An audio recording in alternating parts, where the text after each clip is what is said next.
We're building a battery for this. Hi, welcome back to the shed.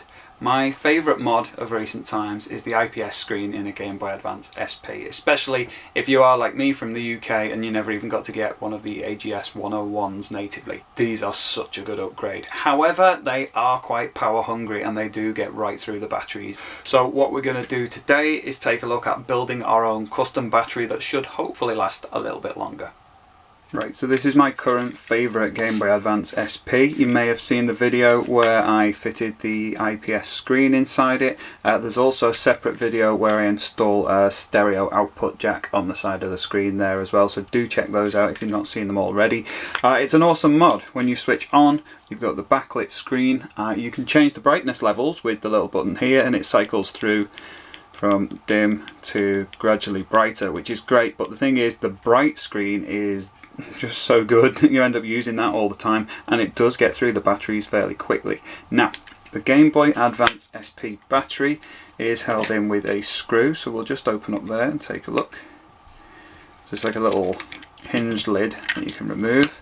Now I've got a replacement one in there at the moment. The original batteries, like this one here, the AGS003, which is a 3.8 volt battery that's 600 mAh, that's milliamp hours. It's a lithium ion battery, and I've fitted a replacement one in here that I got from eBay, I think. There's an 850 milliamp hours, so that should last a lot longer, not only because this has had a lot of use, but with this being, what did we say it was, 600 and that being 850, the expectation was this was going to last much longer. It does last longer, but not that much really. It was kind of disappointing but not entirely surprising. So what we're going to do today is we are going to build a custom replacement battery like the one I've got here, using a lithium polymer battery, which is a 900 milliamp hours, hopefully a more accurate reading on that, and using a little adapter tab at the end, which has been developed by Mako. Mako is a genius. His YouTube channel's full of all sorts of amazing stuff, so if you haven't checked his channel out, definitely go and look. He's done all the technical hard work. I'm just kind of budging what he's developed onto a separate battery, so I'm not doing anything particularly clever here, but we will hopefully improve the Game Boy. So this strip has two solder points on the back for the positive and negative wires of the battery, and on the other side there's two other tabs which link up with the connector tabs on the inside of the Game Boy Advance.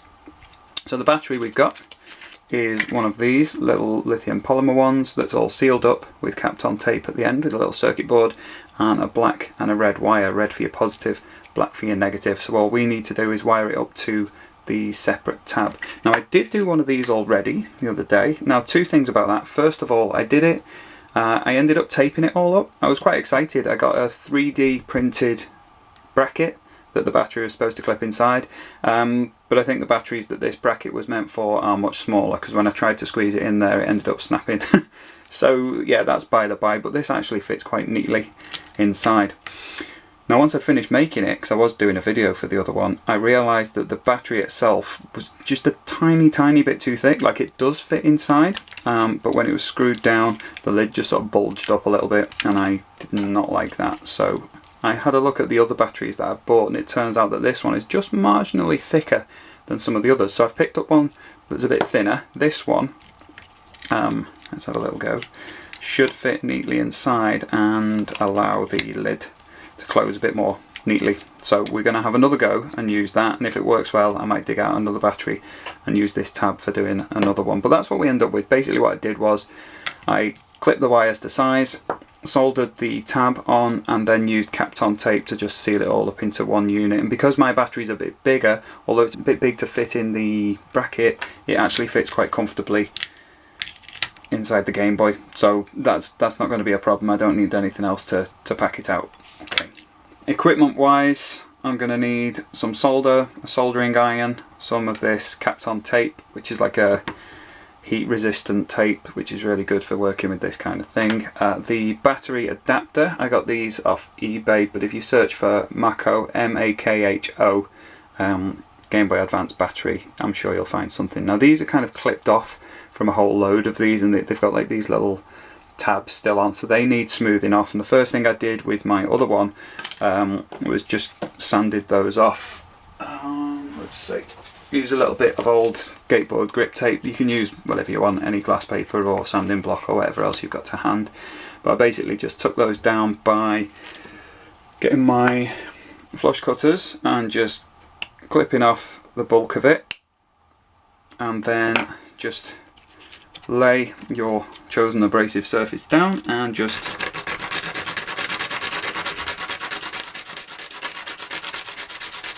slide it to and fro until that's completely flat. Same on the other side.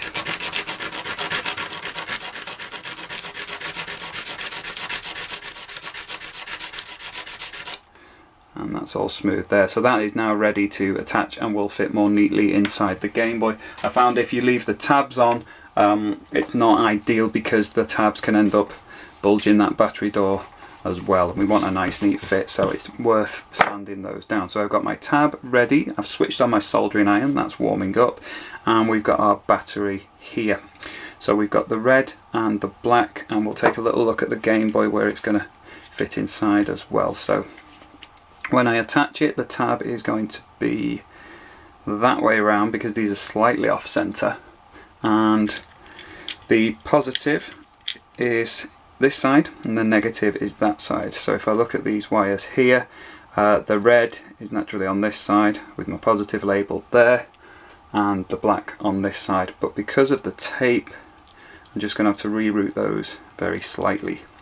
So the black is going to go over to this end, so I'll just cut that to size so it'll reach that bit. So I'll just cut that off there, and the red is going to be a fair bit shorter. That's just going to come to this point here, so I'll cut that one off there. I will strip the wires carefully. So I've got these wire strippers with the little notch. You just sort of gently pinch the wire and then pull it off to the side and it'll just strip off the insulator. Same here on the red one, a gentle pinch, pull to the side and just expose that copper. Now before I solder it on, we're going to look at the process of attaching a bare wire to a flat piece of copper. So I'm going to zoom in a little bit and go through that process. Okay, so soldering wise here, we've got a PCB with flat contacts on the surface, these copper contacts, and we want to securely attach the end of a loose wire to that point. And to do that, first of all, we need to prepare it. So we're going to need some, I've got some soft solder with flux in the core here, my soldering iron's warming up, and I've got some liquid flux here as well. So first thing I'm going to do, the flux will help it flow neatly and give us a cleaner join. So I'm just going to brush on a bit of flux to the two contacts there and onto the end of the wires. Okay. Then I am going to tin each surface. I'm not going to put them together and solder. I'm going to prepare them both with solder first.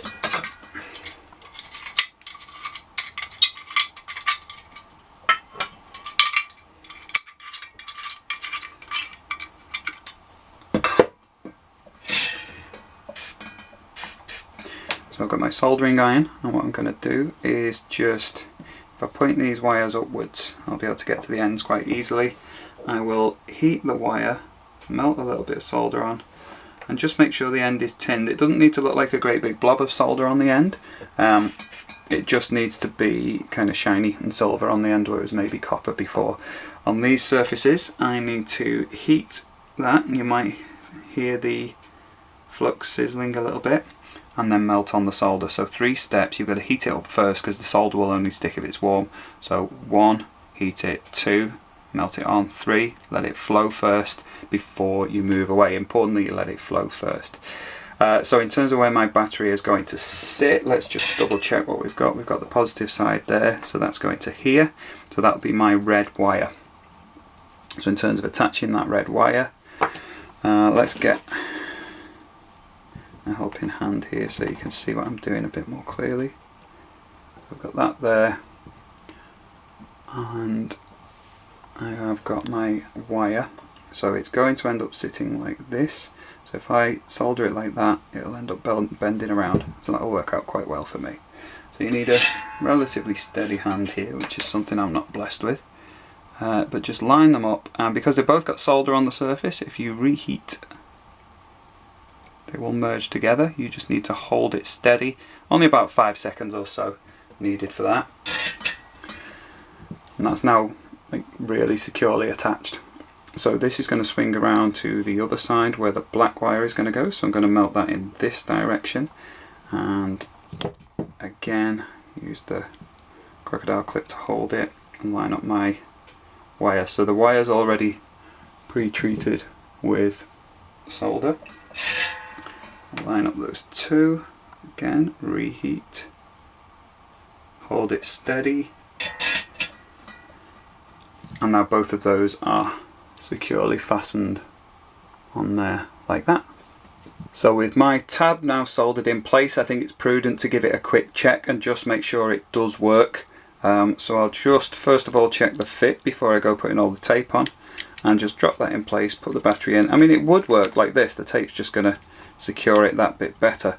I'll hold it in place there, flip it open and just try switching on, and it powers up but nothing on there. It may just be that it's got very little charge because there's clearly power getting to it, so that's okay.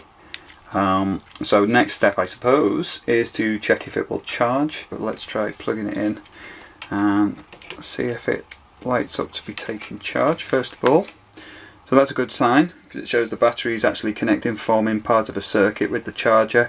And with it plugged in, let's see if it makes a difference when we switch on. There we go.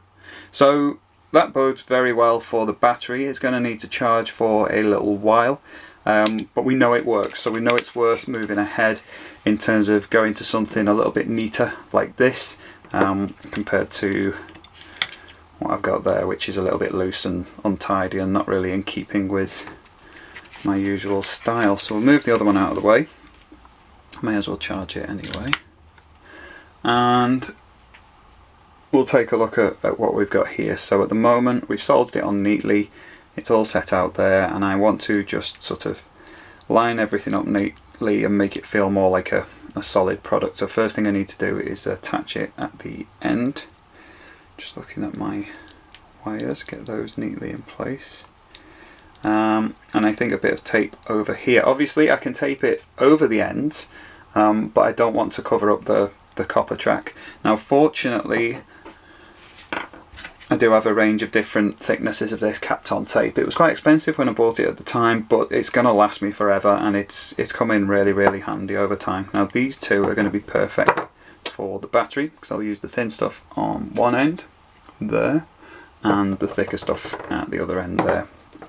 So I think because that's where the red wire's wrapped around there, I'm going to start with the thinner tape, and it's easiest to cut this stuff with scissors.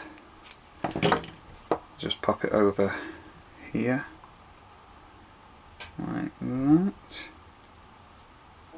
get that in place, and now bring it around, push the wire in the right spot and just move the tape down the side here, get it nice and secure. Same on the other side, get that on there.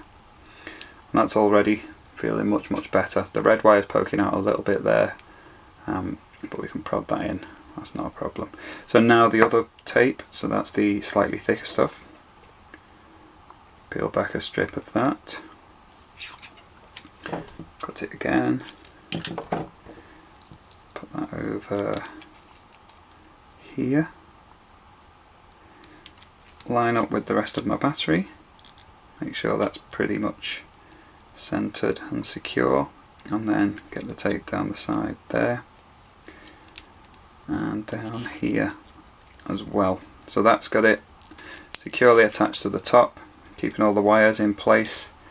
And then to finish, I'll just take some of the thickest. Again, you could just use like a few pieces of the thinner. You don't have to buy 3 different thicknesses. But while I was ordering it, I just figured I may as well jump straight in with it a while ago. It served me quite well. So cut that bit off, and now I just want to tape that up neatly. So I'll cover up at this end first, all around those bits where the wires are, and we'll put that tape at the top there. Black wire's poking out a little bit. Let's see if we can just get that in. There we go. So that's securely in there. and the tab feels really secure now. You could put another bit of tape around there, especially if this hasn't really stuck down, but I think this will be fine. So let's just do a test fit to see if that's all okay. Firstly, with the battery actually sitting in, so I've got that the right way around with the tabs in the right place. Sits in, it's a little bit of a push against there, so it seems like we've got enough contact. If not, you could always pack out the other end with something else, but in this case I've been fortunate, the size is about right. Secondly, and key really to success with this mod compared to last time, will the door go on properly? So that sits there. I'll just fasten up the screw.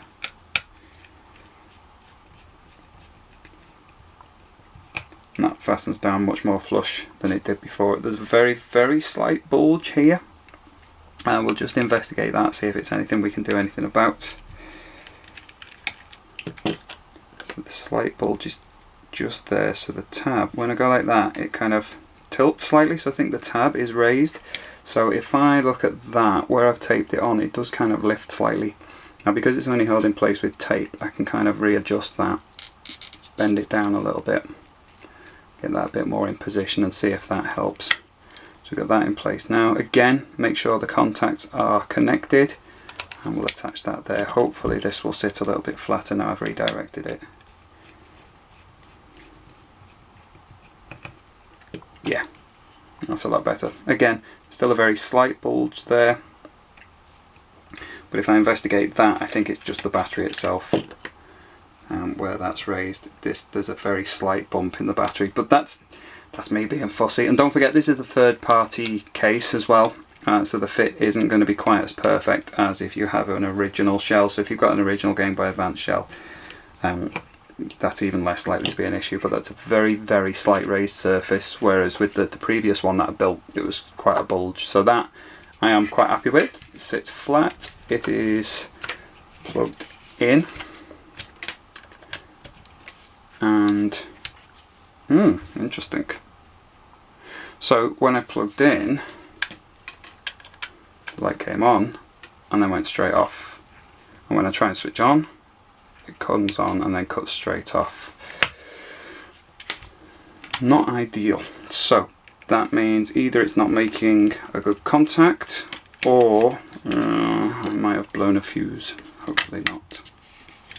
Let's go back to the other one, see if that works. So without the lid on this time, we'll just quickly do a test. Battery in place. Plug in. Now that comes on and stays on, which is promising. And when we switch on, that comes on. Right, so good. I've not blown a fuse in my Game Boy. It's just a slight issue with this battery making contact. Right, what are our opportunities here then? First of all, we'll just check that the contacts are being made correctly. It's a little bit loose there. I've got a little bit of room here, so I might find something to just pack in and push the battery up against the end a little bit more. I've got another length of tape.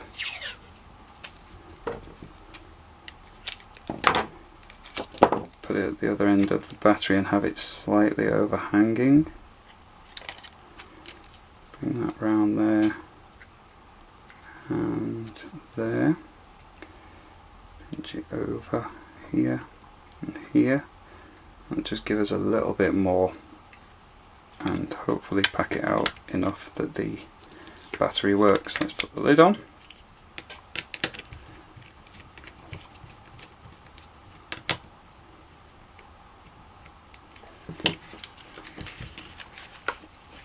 Get our charger, plug in. Right, that's staying on this time, which is promising. And if we switch on, let's just move down so you can see there, powers my Game Boy. The only reason it's quiet, I've turned the volume down. Let's do it with the volume on and get that nice sound. I love the boot up on the Game Boy Advance. So there we go. Custom battery, dead easy to build, all thanks to Marco for developing this little strip. I found mine on eBay. I ended up paying £7.50 each. I think you can get them cheaper elsewhere, but that was just the easiest way of me grabbing hold of one within the UK. If you're in the US, they're much easier to get hold of. So yeah, give it a go. I will leave that on charge and then give it some testing over the rest of the weekend, because it's a Saturday morning now, and we'll see how that gets on. So I'll leave it charging, do a bit of testing while I get on with another project, and I will report back to you when I've tested it. So about a week later, and here we are. It has finally run out of charge. I got just over 6 hours on it. I played a load of Metroid Fusion and just set my little stopwatch on my phone every time I played. Had a few sessions. All of this was on full brightness. So just over 6 hours on full brightness with that battery that I made.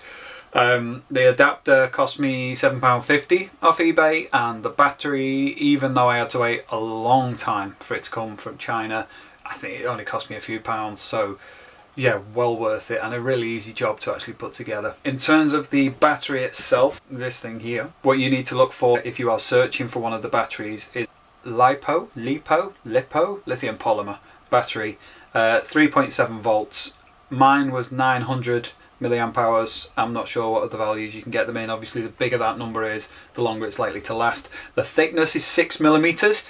I would definitely say get that, or even thinner if you can find them, because anything bigger than that it won't fit inside your Game Boy Advance.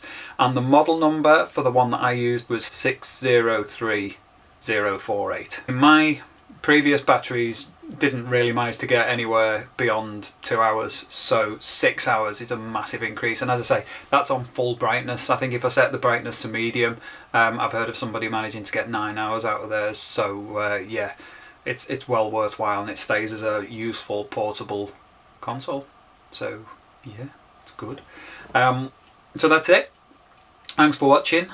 Subscribe if you want to see more like this, and give it a like, or leave a comment if you want to know anything else that I may have missed out about this little awesome battery. Looks a bit rough around the edges, but it sits inside the console and you never see it, so it's not a problem. Unless you're one of the people watching this video, in which case you will see it, and maybe I should have done a neater job, but I'm over analysing it. Thanks for watching. I'll see you next time. Bye.